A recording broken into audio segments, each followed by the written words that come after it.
जौनपुर नाम एक शहर में जोशी परिवार रहता था। जोशी जी शेखी बगाने में बहुत माहिर थे, पर काम जीरो बट्टा शलट्टा। फिर भी हर बार कोई ना कोई उनकी बातों में आ ही जाता।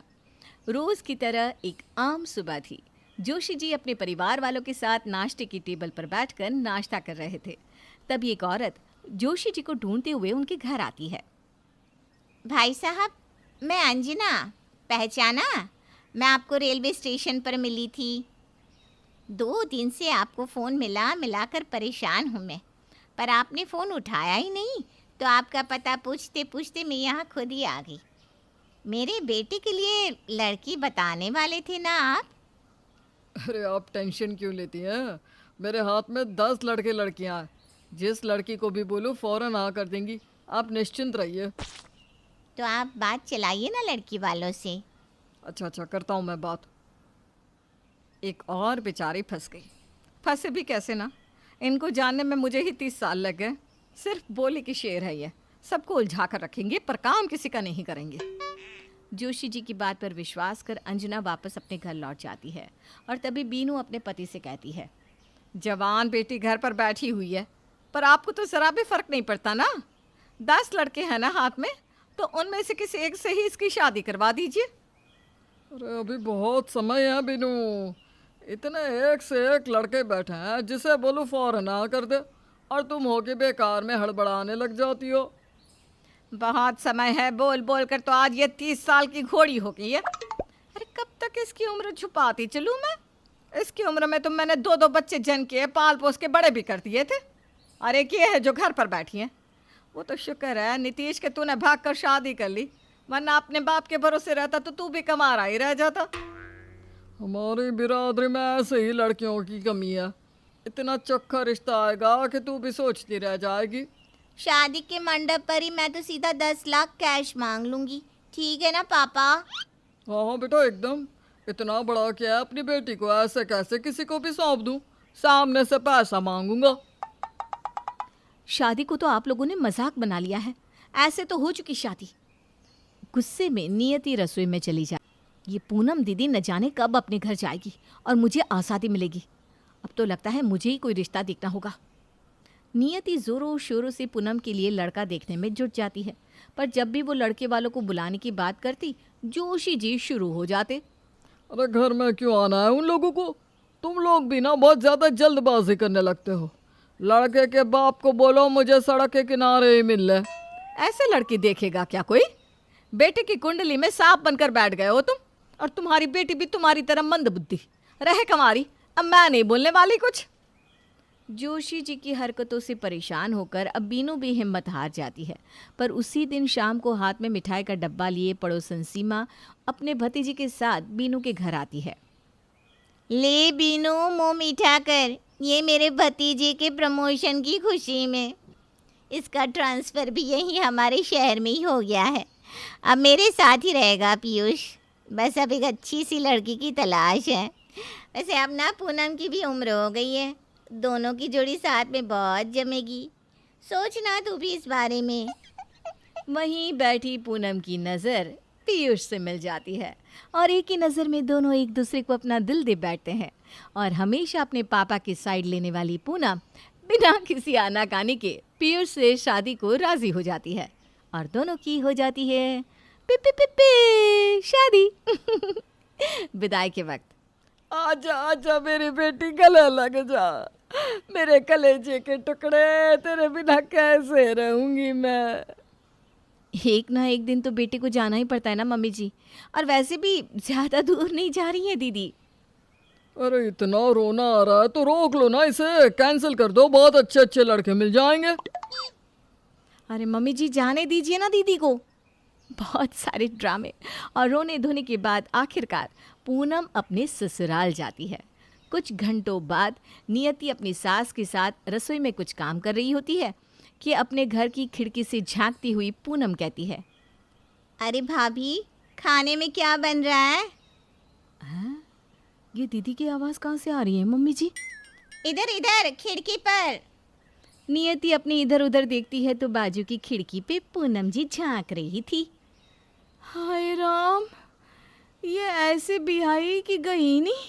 हे भगवान, कब पीछा छूटेगा मेरा मेरी ननद से। शादी भी हुई इनकी तो एक कदम दूर। हाय मेरी फूल कुमारी, तो बिल्कुल सूख गई है। माँ जी, अभी 6 घंटे भी नहीं हुए हैं दीदी को विदा हुए। मैं मस्त हूँ मम्मी। तुम लोग खाने में क्या बना रहे हो? पकोड़े बनाओ ना भाभी, पीयूष को बहुत पसंद है। और थोड़े मेरी मामी सास और मामा ससुर के लिए भी बनाना। अब नियति का सर ही चकरा जाता है। पहले बस एक पूनम थी, पर अब उसके ससुराल वालों का भी बोझ नियति पर आ गया था। उखड़े मन से पूनम पकोड़े बनाती है और तलकर जैसे ही हॉल में जाती है तो वहाँ पूनम पहले से होती है।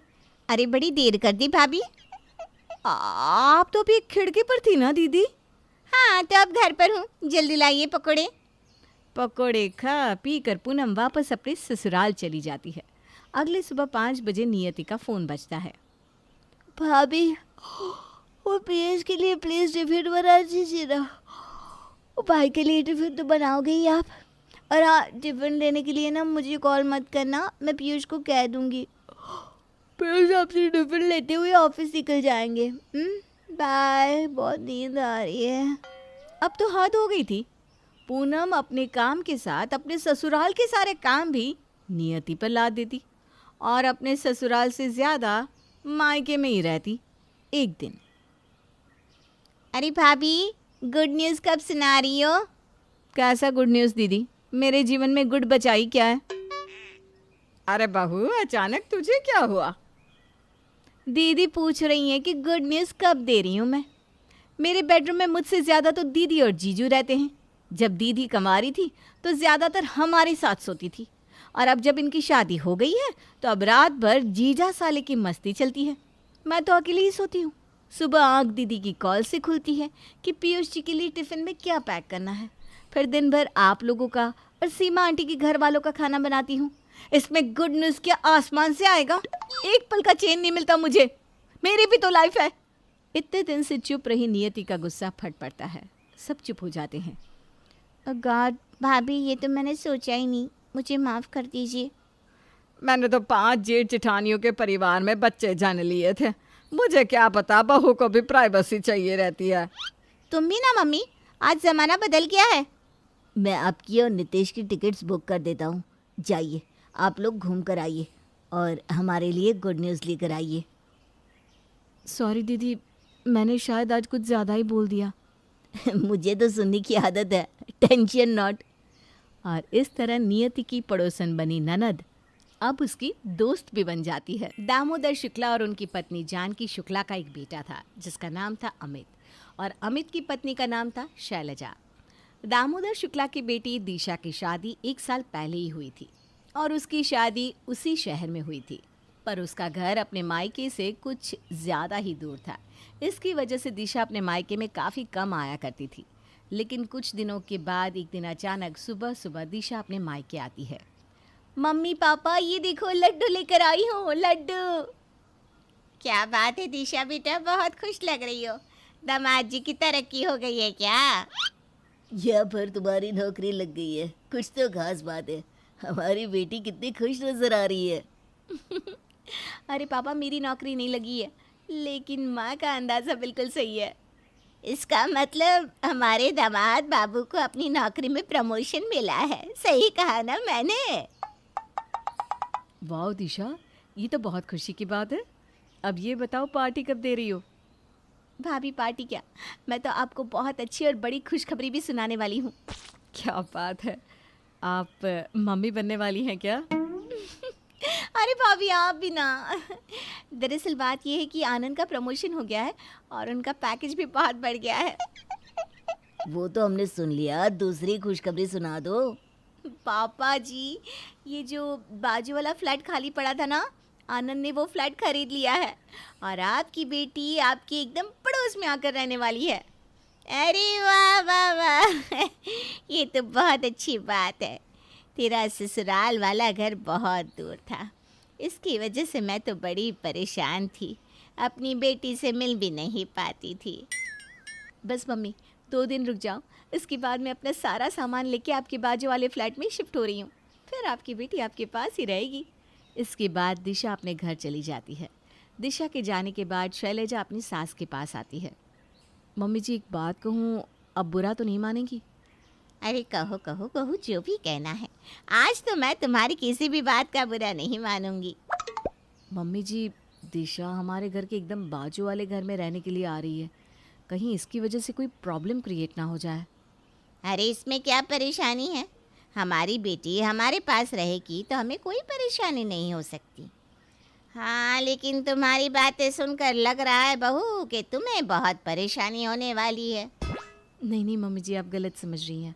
ये तो मैंने कई घरों में देखा है कि लड़कियों का शादी के बाद ज़्यादा मायके आने जाने से मायके और ससुराल के बीच दूरियां बढ़ जाती हैं।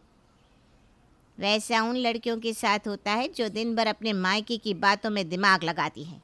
मेरी बेटी बहुत अच्छी है, उसे किसी की ज़िंदगी से कोई मतलब नहीं।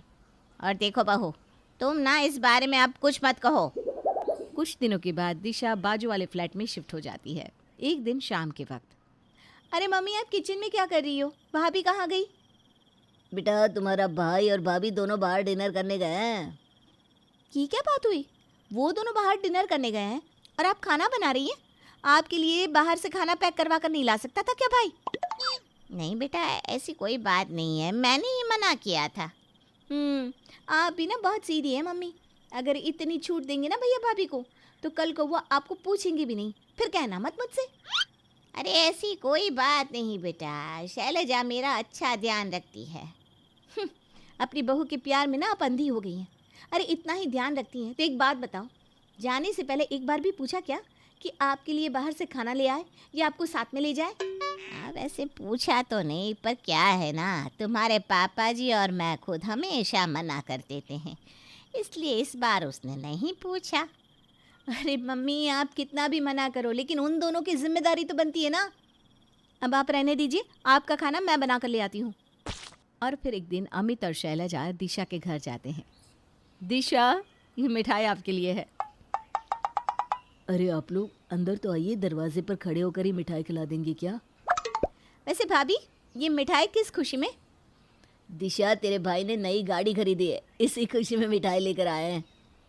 क्या बात है भैया, आपने बताया भी नहीं कि आप नई गाड़ी खरीद रहे हैं। अरे दिशा, बताया तो अभी अभी तो तुम्हारे भाई ने बताया। अरे बताया क्या, वो तो तुम्हारे लिए पूरा का पूरा मिठाई का डब्बा लेकर आ गया है। आप बिल्कुल ठीक कहते हैं आनंद जी। मुझे बहुत खुशी हो रही है। वैसे नई कार में हमें घुमाने कब ले जा रहे हैं? जब आपका मन करे तब साथ में चलिए, आपको पूछने की क्या ज़रूरत है। वैसे अभी मैं और अमित लॉन्ग ड्राइव पर जा रहे हैं, लेकिन संडे को हम चारों साथ में चलेंगे। जी बिल्कुल, आपकी नई गाड़ी है, आप लोग एंजॉय कीजिए। संडे को हम सब साथ में चलते हैं। अमित और शैलजा अपनी नई कार लेकर घूमने के लिए चले जाते हैं। दिशा मिठाई का डिब्बा घर पर रखकर जल्दी जल्दी अपने मायके आती है। अरे दिशा बेटा, आओ आओ, अमित और शैलजा अभी अभी घूमने गए हैं, तुम भी चली जाती है उनके साथ। पापा, अब ना आप मेरे जले पर नमक मत छिड़किए।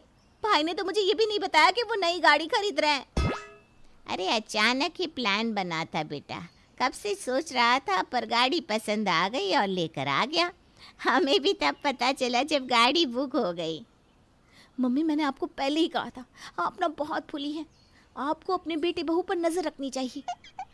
क्या कहना चाहती हो दिशा बेटा, क्या हो गया? अरे इतनी बड़ी गाड़ी खरीद ली भाई ने और अपनी बहन को बताना भी जरूरी नहीं समझा। बस ये मिठाई का डिब्बा लेकर मेरे घर चला आया।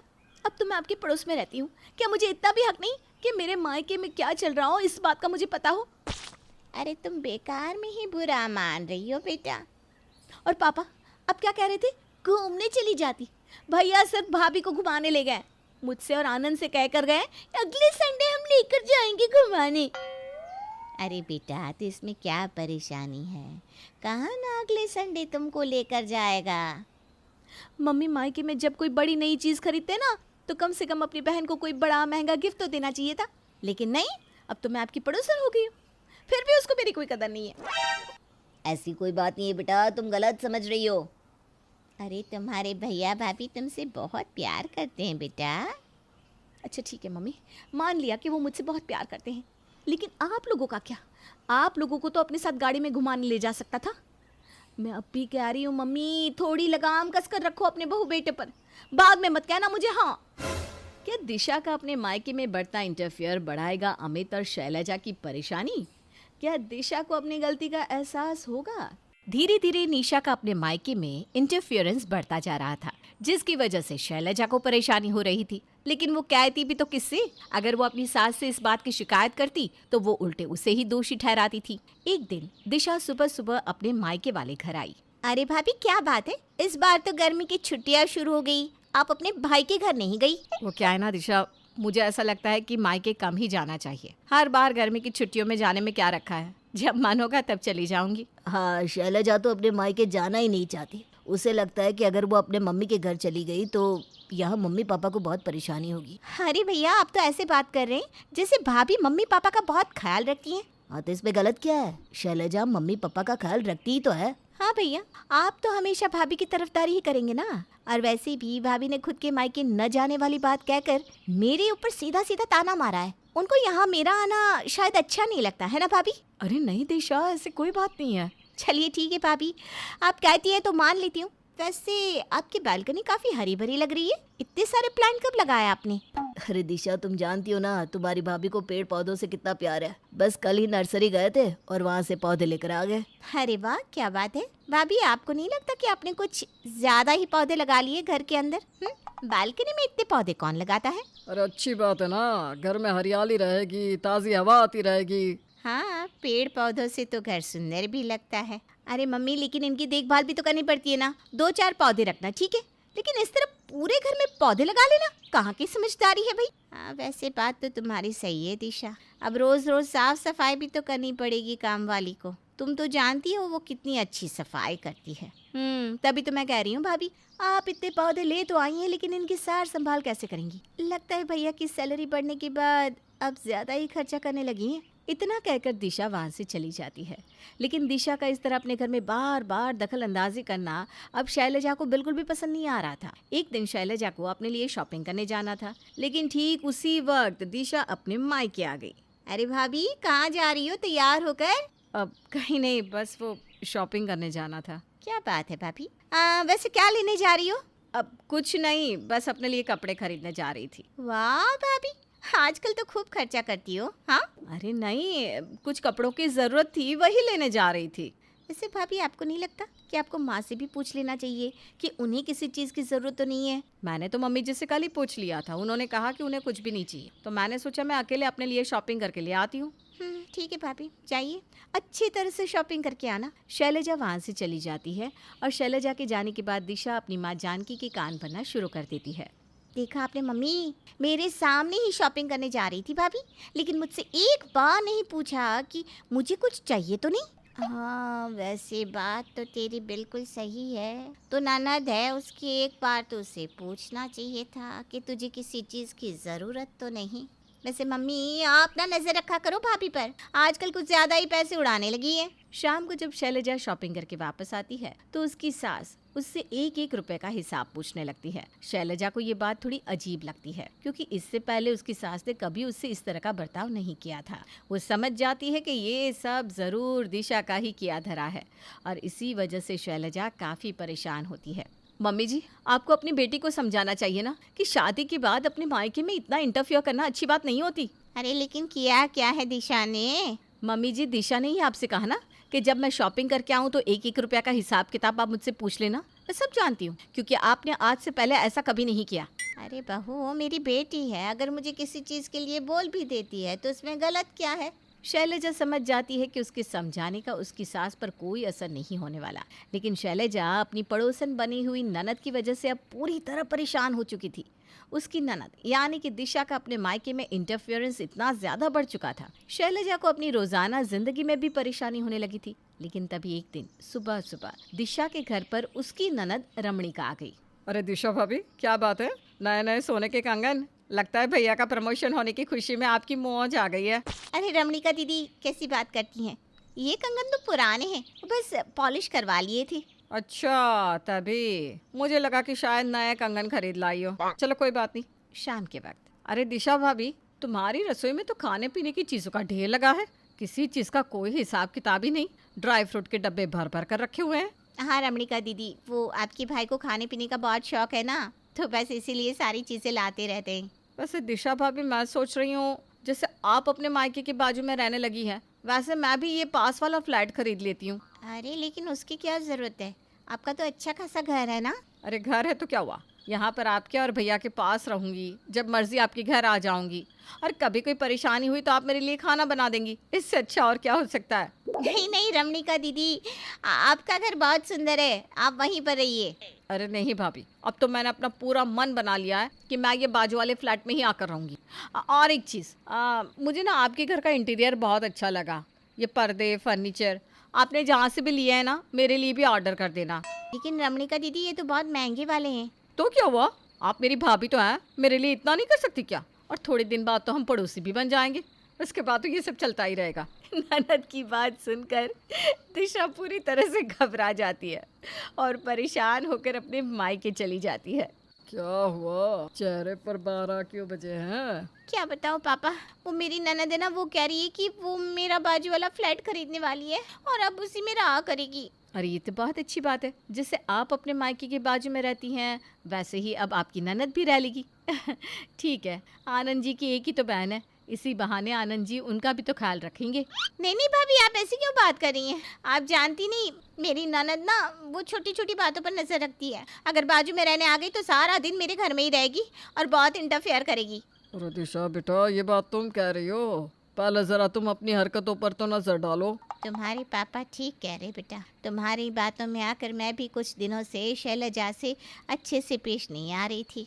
देखो दिशा, जैसे रमणिका के तुम्हारे घर आने पर और तुम्हारे घर की चीज़ों में इंटरफियर करने पर तुम्हें परेशानी हो रही है, वैसे ही शैलजा को भी तो होती है। इसका मतलब यह नहीं कि वो तुमसे प्यार नहीं करती।